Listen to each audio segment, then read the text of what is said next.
जय श्री कृष्ण।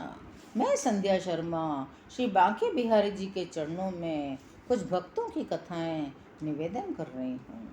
आज की कथा है श्री इक्ष्वाकु जी। परम पुरुष परमात्मा ने जब सृष्टि की इच्छा की, उनकी नाभि से एक स्वर्णमय कमल कोश प्रकट हुआ। उसी में चतुर्भुज ब्रह्मा जी का आविर्भाव हुआ। ब्रह्मा जी के मन से मरीचि और मरीचि के पुत्र कश्यप हुए। उनकी पत्नी अदिति से सूर्य का विवस्वान का जन्म हुआ।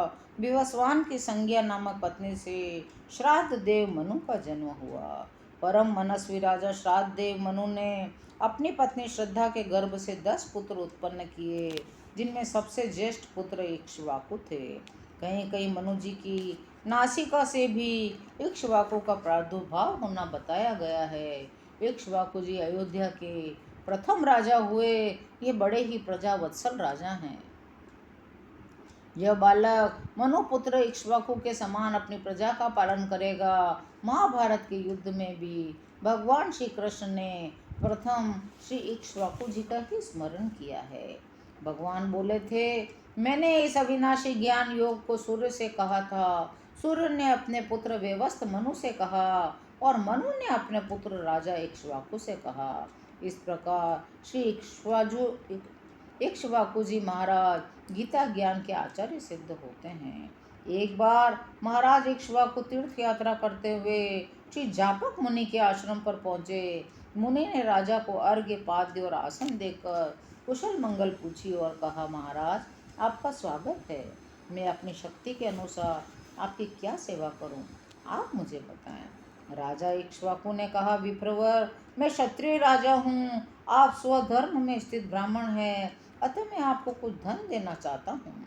ब्राह्मण ने कहा, नरेश्वर आप उन ब्राह्मणों को दान करें जो प्रवृत्ति मार्ग में हों।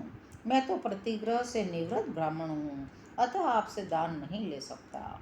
आपको जो अभिष्ट हो वह कहें, मैं अपने तपोबल से पूर्ण कर दूंगा।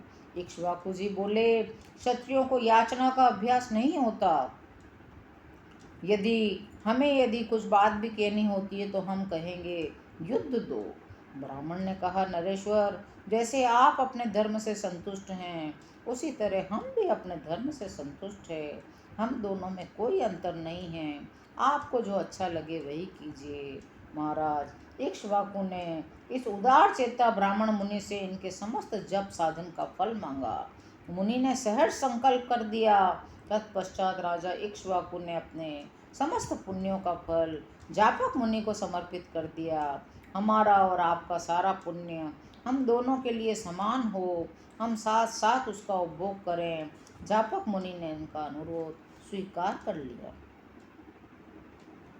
फिर वे दोनों एक दूसरे का उपकार करते हुए एक साथ हो गए।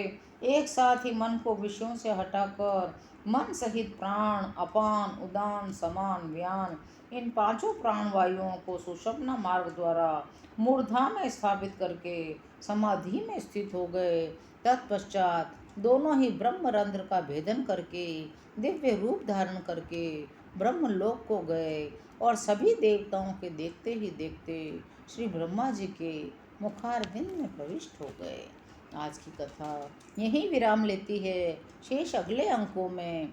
यदि आपको ये कथाएं अच्छी लग रही हों तो चैनल को सब्सक्राइब करें। कमेंट में जय श्री कृष्ण अवश्य लिखिए। जय श्री कृष्ण।